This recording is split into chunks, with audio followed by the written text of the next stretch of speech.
Ceci est un livre audio autogénéré par Google. Émotion et philosophie. Autres ouvrages de Nadia Bokhara. La devise de Rousseau avec Jean Starobinski, Rome 2001. David Hume et le bon usage des passions, Paris 2006. Le rôle de la philosophie à l'ère de la mondialisation. Dans la philosophie et les interprétations de la mondialisation en Afrique, sous la direction de Ebenzer Regnault Mouel, Paris 2009. L'enseignement de la philosophie en Italie. Point controversé, dans À l'école des philosophes. Regards multiples sur l'enseignement de l'histoire de la philosophie, sous la direction de Jean Ferrari et Pierre Guenancia, Centre Georges Chevrier. Copyright L'Harmattan, 2011. 5 à 7 rue de l'École Polytechnique, 75 005 Paris. http://www.librairieharmattan.com. Diffusion.harmattan@wanadoo.fr. harmattan@wanadoo.fr. ISBN 978-2-296-56-435-0. EAN 9 782 296 564 350. Nadia Bokhara et Francesca Crisi. Émotion et philosophie. Les images du récit aux mots de la morale. L'Harmattan. Ouverture philosophique. Collection dirigée par Aline Caillet, Dominique Château, Jean-Marc Lachaud et Bruno Péquignot. Une collection d'ouvrages qui se propose d'accueillir des travaux originaux sans exclusif d'école ou de thématique. Il s'agit de favoriser la confrontation de recherches et des réflexions, qu'elles soient le fait de philosophes professionnels ou non. On n'y confondra donc pas la philosophie avec une discipline académique. Elle est réputée être le fait de tous ceux qu'habite la passion de penser, qu'ils soient professeurs de philosophie, spécialistes des sciences humaines, sociales ou naturelles, ou polisseurs de verres de lunettes astronomiques. Dernière parution. Paul Dawalibi, L'identité abandonnée. Essai sur la phénoménologie de la souffrance, 2011. Firmin Marius Tomboue. Jürgen Habermas et le défi intersubjectif de la philosophie. La crise de la métaphysique de la subjectivité, dans la philosophie politique et la philosophie morale habermasienne, 2011. Firmin Marius Tomboue. Jürgen Habermas et le tournant délibératif de la philosophie. La crise de la métaphysique de la subjectivité, dans la philosophie politique et la philosophie morale habermasienne, 2011. Vinicio Busacchi, Ricoeur versus Freud. Métamorphose d'une nouvelle compréhension de l'homme, 2011. Christophe Pacifique, Consensus dissensus. Principe du conflit nécessaire, 2011. Jacques Steiwer, Une morale sans Dieu, 2011. Sandrine Morsill Audir, Hervé Baquet, Béatrice Martin, Diane Watteau, L'école dans l'art, 2011. Blaise Oriet, Héraclite ou la philosophie, 2011. Roberto Miguelez, Rationalisation et moralité, 2011. À Giorgio Riccardo Tommaso Michele. Aux étudiants que nous avons eus. Et à ceux qui viendront. Préface. Ce livre est la somme de divers éléments réunis. Il s'agit explicitement du compte-rendu de l'expérience de didactique de la philosophie que Nadia Bokhara, titulaire de la chaire de philosophie morale de l'Université de la Tuscia, et Francesca Crisi ont conduite pendant quelques années. Mais c'est aussi un livre qui contribue à éduquer la pensée, et qui enfin exprime une prise de position sur le XVIIIe siècle européen. Ces trois éléments sont ici absolument reliés entre eux. Sur les motifs de cette expérience, Nadia Bokhara écrit dans un chapitre intitulé « La connaissance n'est pas une structure verticale. J'ai toujours senti l'exigence de créer un lieu où éveiller la curiosité des étudiants, où les éduquer à se poser des questions, à rassembler les savoirs et à leur donner un sens. Malgré cette exigence, et malgré ses tentatives de communiquer sa propre passion pour la philosophie, elle avait découvert que cela ne suffisait pas. Elle avait compris qu'elle ne devait pas essayer de transmettre sa propre passion, mais qu'elle devait susciter la passion en chacun d'eux. Il s'agissait bien sûr d'enseigner l'histoire de la philosophie moderne, mais pour ce faire, et le mieux possible, il fallait que les étudiants apprennent à conjuguer raison et émotivité, en expérimentant personnellement comment l'intelligence ne s'exerce que si elle n'est pas séparée de la capacité de sentir, cette dernière traditionnellement maintenue hors des salles de classe et d'université. La méthode mise au point dans ce but avec Francesca Crisi, écrivain et experte en méthodologies autobiographiques, unit la lecture de certains textes littéraires à l'écriture autobiographique des étudiants, dans le but de faire apparaître les thématiques philosophiques qui naissent de la chair vive des récits. C'est pourquoi les leçons structurées de philosophie morale comprennent aussi un laboratoire, où sont créées les conditions permettant à chaque étudiant de stimuler et d'exprimer sa propre parole intérieure. L'expérience a fonctionné en classe. Je dirais même qu'elle fonctionne aussi avec le lecteur de ce livre, car les auteurs nous démontrent dans la pratique la méthode à travers leurs propres récits autobiographiques. Le premier thème qu'elle traverse, celui de l'exil, pourrait sembler ne pas appartenir à l'expérience de beaucoup d'entre nous, et pourtant à le penser de la manière dont elles le font, on le découvre commun à nous tous.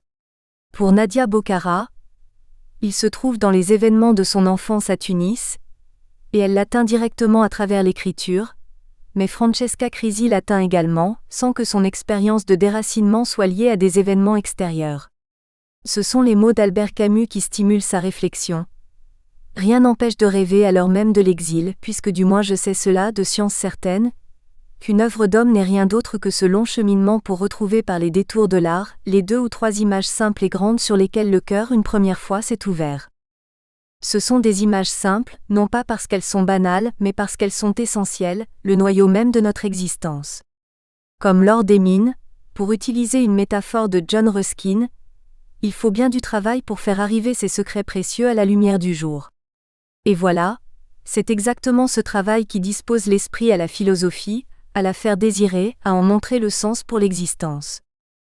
Ce livre, disions-nous, arrive aussi à entraîner le lecteur dans l'expérience didactique, grâce à l'usage ostensible qu'elles en font sur elles-mêmes. Il y a des moments où leur récit autobiographique nous prend comme un roman, avec ces 2 voix qui s'entrelacent et se poursuivent, se confondant imperceptiblement l'une dans l'autre, dans un crescendo continu. En réalité, le chemin du retour n'est pas vraiment un retour, mais une découverte. C'est la conquête de quelque chose qui nous appartient depuis toujours mais que nous ne connaissons pas, qui nous est familière mais qui ne s'ouvre pas à l'esprit rationnel. Il faut laisser, tout en ayant conscience, se produire l'interaction entre l'esprit rationnel et l'esprit émotionnel. C'est ce que montre Francesca Crisi dans le récit qu'elle fait de son travail avec les jeunes. C'est ce qui apparaît dans la biographie intellectuelle de Nadia Bokhara, et dans le choix des auteurs et des sujets qu'elle a traités dans ses livres précédents. Montaigne, l'empirisme philosophique, la philosophie du XVIIIe siècle. C'est là qu'apparaît sa prise de position sur ce siècle, mentionné plus haut. C'est un siècle qui ne pense pas seulement en termes de raison abstraite, tel qu'il a été interprété par des chercheurs d'un passé pas tellement lointain, mais aussi en termes d'émotion, de sociabilité, d'empathie. Mais le philosophe du siècle que Nadia Bokhara semble sentir le plus proche d'elle, car il entend les passions comme une énergie qui pousse l'individu à l'action et à la connaissance, qui le fait sortir de sa propre solitude et l'ouvre au monde et à la rencontre avec l'autre. Encore, pour l'attention qu'il porte aux façons de communiquer et aux potentialités affectives du discours, pour cette recherche d'un langage simple qui ne trahisse toutefois pas la haute philosophie, qui ne la trahisse pas, si l'on peut dire, en interprétant aussi le choix du style comme choix philosophique, justement parce qu'il est simple. C'est cette idée de la philosophie qui anime l'expérience didactique de Nadia Bokhara et de Francesca Crisi. Si nous comprenons cela, leur parcours ne se révèle absolument pas comme un parcours extemporané et pragmatique, mais bien comme un parcours fondé sur un choix philosophique implicite mais toujours agissant, et donc formateur pour les étudiants. Émotion et philosophie est certainement un livre nouveau, en partie pour l'apostrophe idée didactique qu'il propose, mais surtout pour sa mise en pratique avec les étudiants, opération en vérité bien peu aisée, où les 2 conductrices ne se sont pas abritées derrière le rôle d'observatrices aseptiques, mais ont compris que leur engagement personnel était nécessaire et inévitable, et c'est en étant parfaitement conscientes qu'elles ont guidé les étudiants. La simplicité du langage et la fluidité romanesque apparente de certains passages ne doivent pas nous induire en erreur. avoir su orienter, observer, tout en maintenant le sens de leur participation personnelle à l'expérience, témoignent non seulement de la conscience épistémologique des auteurs, mais en même temps de leur exceptionnel courage psychologique. Rosa Maria Loratelli. Une partie de ce texte a été publiée comme compte-rendu de ce livre dans Il Confronto Letterario, 52, 2008, pp 254 à 255. Remerciements. Ce livre naît des réflexions sur le travail accompli ces dernières années avec les étudiants de philosophie morale de l'Université de la Tuscia de Viterbe, Italie. Nos premiers remerciements vont donc aux étudiants avec lesquels nous avons travaillé et qui ont participé à cette recherche. À Jacqueline Disseny qui, avec sa sensibilité, nous a conseillé certaines lectures fondamentales pour le déroulement de ce travail et pour sa lecture attentive de manuscrits français. Nous remercions aussi Léon Foé, qui fait partie de la convention établie entre l'Université de la Tuscia de Viterbe et l'Université de Yaoundé, Cameroun, pour avoir corrigé les dernières épreuves. Nous remercions enfin Christina Carosi pour la mise en page de ce livre. Avant-propos. On a beau dire que les sujets principaux de l'université sont les étudiants, et que sans eux, notre institution n'existerait pas. Mais s'il est vrai que les étudiants sont les protagonistes autour desquels tout tourne, nous devrions les combler de dons pour leur faire aimer le lieu qu'ils fréquentent. Quand nous parlons de dons, nous nous référons à l'accueil et à l'écoute, prémices nécessaires pour réveiller leur curiosité dans la mesure où nous considérons que la fin ultime à atteindre est de les munir d'une tête bien faite, plutôt que d'une tête bien pleine. Il nous fallait créer un lieu où réveiller la curiosité des étudiants, où les éduquer à exercer l'aptitude à problématiser, à réunir les savoirs et à leur donner un sens. L'expression de Michel de Montaigne est reprise par Edgar Morin dans Morin, La tête bien faite. Repenser la réforme, réformer la pensée, Paris, Le Seuil 1999. Introduction. Passion et curiosité philosophique. Les années d'enseignement et de recherche m'ont rendu consciente du fait que passion et curiosité peuvent être suscitées par l'enseignant, mais le danger encouru est que cette passion ne naisse que du désir d'imiter l'enseignant et de se mettre en compétition avec lui. Le professeur peut et doit créer les conditions pour que chacun puisse exprimer sa propre passion. Je savais d'un point de vue théorique que je devais impliquer non seulement leur intelligence mais aussi leur sensibilité.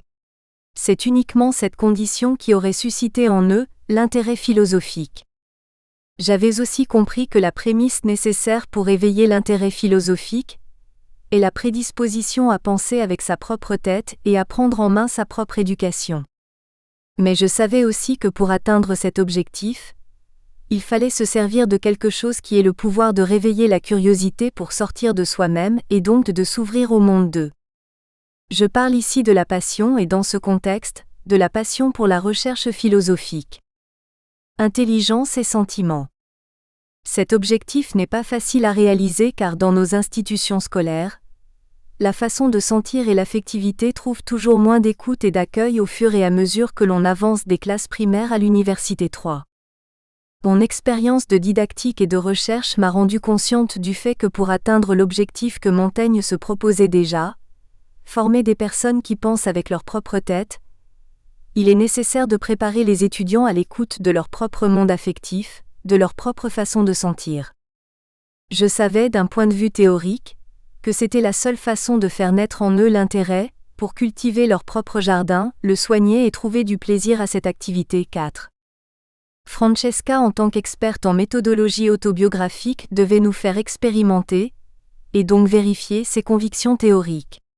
La tâche que nous nous étions fixée, Francesca et moi, était difficile et semée d'embûches, car la méthodologie proposée demandait à tous, sans exception, de faire levier aussi bien sur l'intelligence que sur la sensibilité.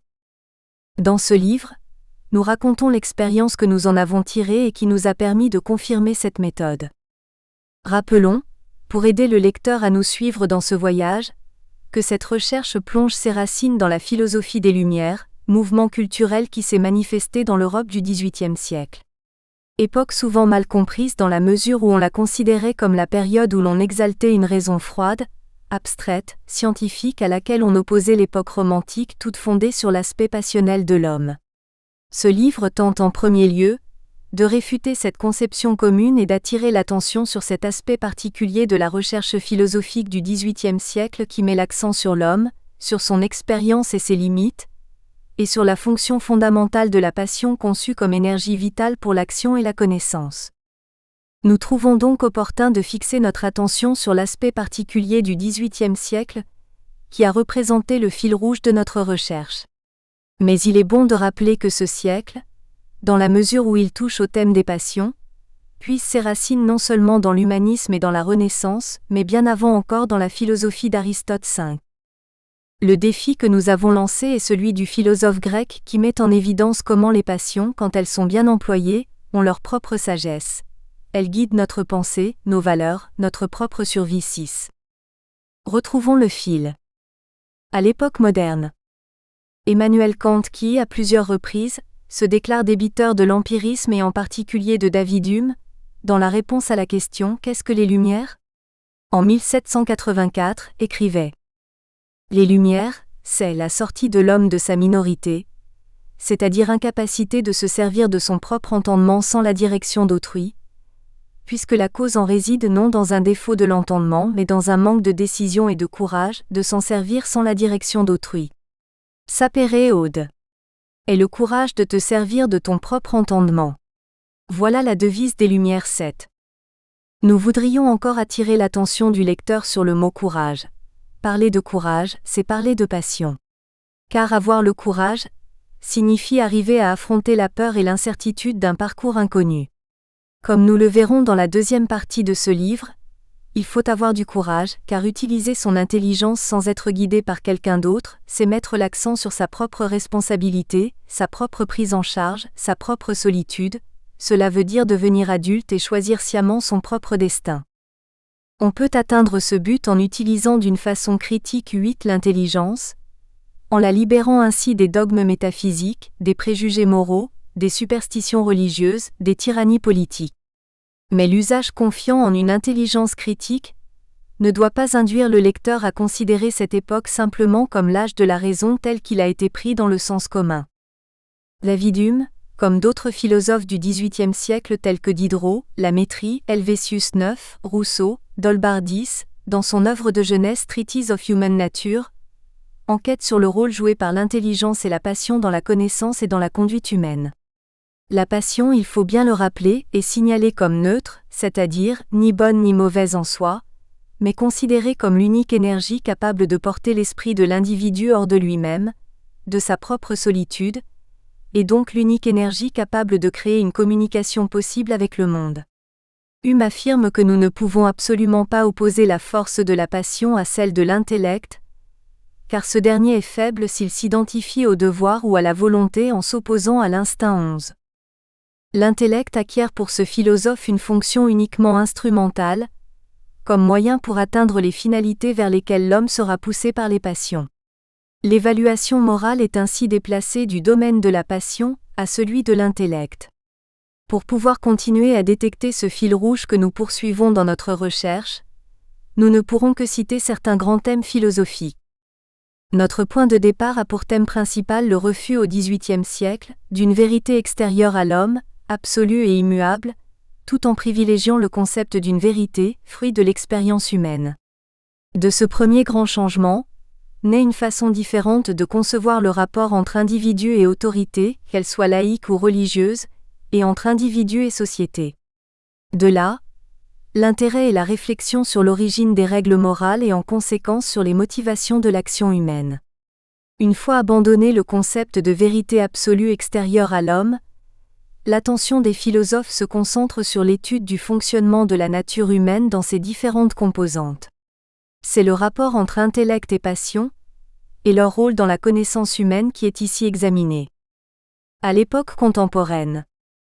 Nous considérons que l'époque contemporaine doit encore répondre aux interrogations posées au XVIIIe siècle et même avant, par l'humanisme et la Renaissance 12, interrogations qui concernent la conception d'un homme non pas partagé, mais entier. Mais que signifie l'homme en entier ? Un homme qui a le courage de reconnaître et d'écouter ses propres passions, en utilisant une intelligence imprégnée de sensibilité. C'est dans la recherche continue d'un équilibre entre intellect et passion que l'homme acquiert son unité et en conséquence, sa propre dignité, en s'écartant de ce que Kant définit comme état de minorité. À l'époque contemporaine, la philosophie, la psychologie, la sociologie, la sémiotique considèrent la passion comme source de mouvement, comme ressort, et l'ont affaibli en lui préférant le mot émotion. Ce mot, au XXe siècle, il faut le rappeler, a été relié à des paradigmes éducatifs. Rappelons J. Piaget, H. Gardner et D. Goleman. Ce dernier met l'accent sur la nécessité d'enseigner aux enfants ce que nous pourrions définir comme l'alphabet émotionnel, les capacités fondamentales du cœur. Il parle d'esprit émotionnel et d'esprit rationnel, l'un sent, l'autre pense. L'esprit rationnel est la modalité de compréhension dont nous sommes habituellement conscients, dominant dans la conscience et dans la réflexion, capable de pondérer et de réfléchir. Mais à côté de celui-ci il y a un autre système de connaissance, impulsif et puissant même si parfois illogique, l'esprit émotionnel. Dans une grande partie des cas, ces deux esprits, l'émotionnel et le rationnel agissent en grande harmonie et leurs modalités de connaissance, si différentes, s'intègrent réciproquement pour nous guider dans la réalité. Goleman affirme que d'habitude il y a un équilibre entre esprit rationnel et émotionnel. L'émotion alimente et informe les opérations de l'esprit rationnel, alors que celui-ci parachève et parfois met son veto aux inputs des émotions. Et encore il ajoute. Souvent et peut-être presque toujours, ces deux esprits sont parfaitement coordonnés. Les sentiments sont essentiels pour la pensée rationnelle, comme celle-ci est essentielle pour les sentiments. Mais lorsque les passions augmentent d'intensité, l'équilibre se renverse, l'esprit émotionnel prend le dessus en bouleversant l'esprit rationnel. 13. Goleman, avec des mots actuels et plus compréhensibles pour nous, nous explique comment travaillent l'esprit rationnel et l'esprit émotif engagés dans un processus de connaissance et comment ils s'intègrent réciproquement pour nous guider dans la réalité. Mais il faut rappeler que Kant pensait déjà que la différence entre intellect et sensibilité n'est pas de degré mais de nature, car l'intellect pense alors que la sensibilité reçoit. Sans les données matérielles offertes par la sensibilité, l'intellect ne peut opérer. C'est Kant encore qui introduit la distinction entre intellect et raison, en distinguant la connaissance conditionnée par la sensibilité qui s'en tient au phénomène, intellect, de l'exigence de l'inconditionné sur laquelle insiste la raison. L'intellect enquête et connaît ce qui est fini, le phénomène, tandis que la raison, pour une exigence qui lui est propre, pense l'infini sans toutefois le connaître. Quand après Kant, la philosophie abandonnera le concept de raison universelle, la raison perdra son caractère substantiel pour n'avoir qu'une fonction ordinatrice de la réalité et quand les raisons discursives s'affirmeront progressivement, la distinction entre notion d'intellect et notion de raison cessera d'exister. Voilà pourquoi, en écrivant ce livre qui concerne l'époque actuelle, nous avons utilisé les termes intellect et raison comme synonymes. La philosophie empirique. Il faut préciser que notre recherche puise ses racines dans la philosophie que l'on définit comme empirique. Mais qu'est-ce que la philosophie empirique ? Partons de sa définition. L'empirisme est un système philosophique. C'est une attitude spéculative qui ramène en opposition au rationalisme, toutes nos connaissances à l'expérience interne et externe comprise comme totalité. Qu'est-ce que l'expérience interne et externe prise comme un tout ? Nous pouvons parler d'expérience interne si ce que nous avons vécu, les émotions que nous avons ressenties, sont explorées et organisées par la raison de façon telle que ce sentir individuel puisse se transformer en mots et en pensées pouvant être communiqués à autrui et devenir le point de départ pour un processus cognitif. L'expérience externe comprend tout ce qui nous est extérieur et avec quoi nous entrons en relation à travers notre sensibilité et notre émotivité, à la recherche d'une comparaison, dictée et organisée par la raison, entre notre expérience. Nous espérons que vous avez apprécié cet aperçu. Pour continuer à écouter ce livre audio sur Google Play Livres, utilisez le lien dans la description de la vidéo.